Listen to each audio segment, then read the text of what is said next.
Hello दोस्तों, स्वागत है आप सभी का मेरे यूट्यूब चैनल पे। मेरा नाम है अतुल तिवारी। आज हम इस वीडियो में डिस्कस करेंगे कक्षा 10वीं उत्तर प्रदेश बोर्ड प्रश्नावली 4.2 का पहला सवाल क्या कहता है। क्लास 10th का ये मैथ्स का एक क्वेश्चन है। गुणनखंड विधि से निम्न द्विघात समीकरण के मूल ज्ञात कीजिए। मतलब ये कहना चाहता है द्विघात समीकरण का मतलब होता है क्वाड्रेटिक इक्वेशन। उसके मूल मतलब रूट्स फाइंड करने हैं। द्विघात समीकरण हमारा कुछ इस प्रकार का होता है ax² plus bx plus c is equal to 0। इसके दो रूट होते हैं अल्फ़ा और बीटा करके। तो इसके भी दो रूट होंगे अल्फ़ा और बीटा। तो हमको अल्फ़ा और बीटा फाइंड करना है यहाँ पे।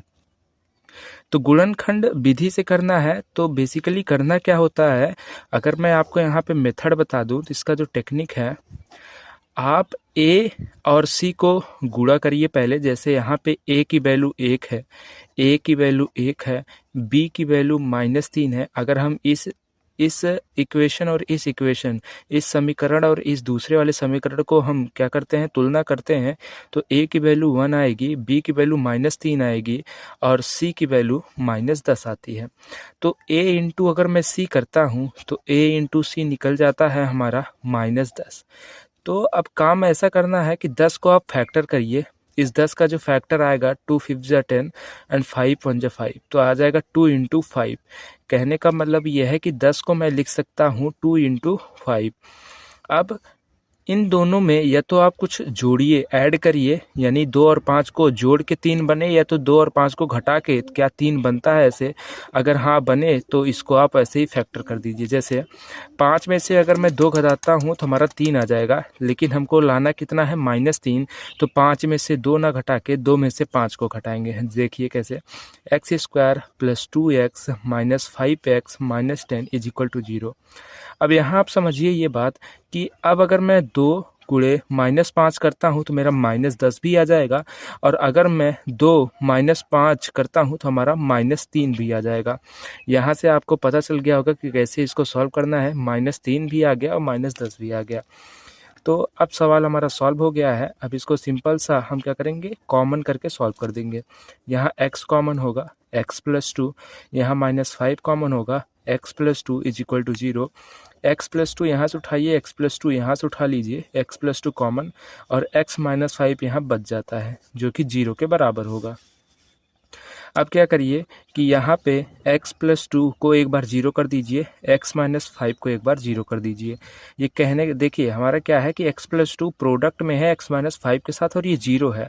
हमको पता है कि अगर दो वैल्यू हमारा 0 कब होगा, या तो ये वाली चीज़ 0 होगी या तो ये वाली चीज़ 0 होगी।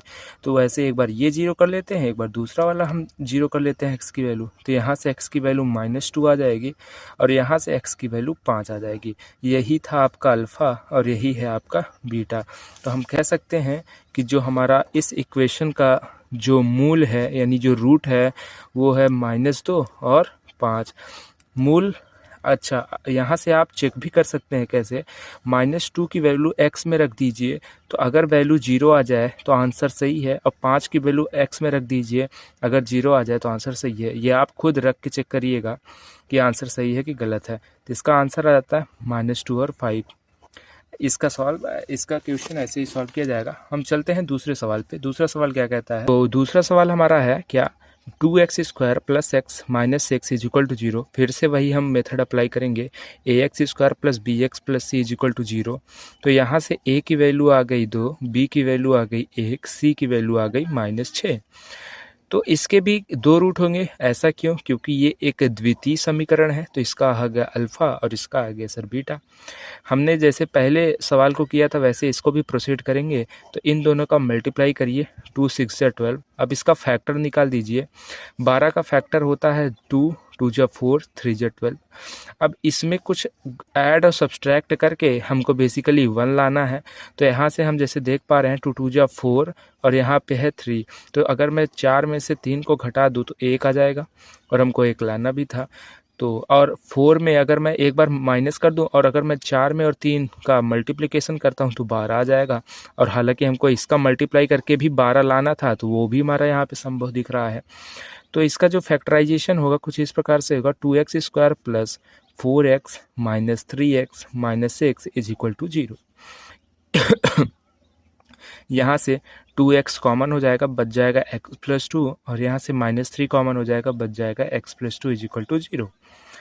x+2 यहाँ से कॉमन हो जाएगा, बचा क्या आपके पास 2x - 3 जो कि 0 के बराबर है।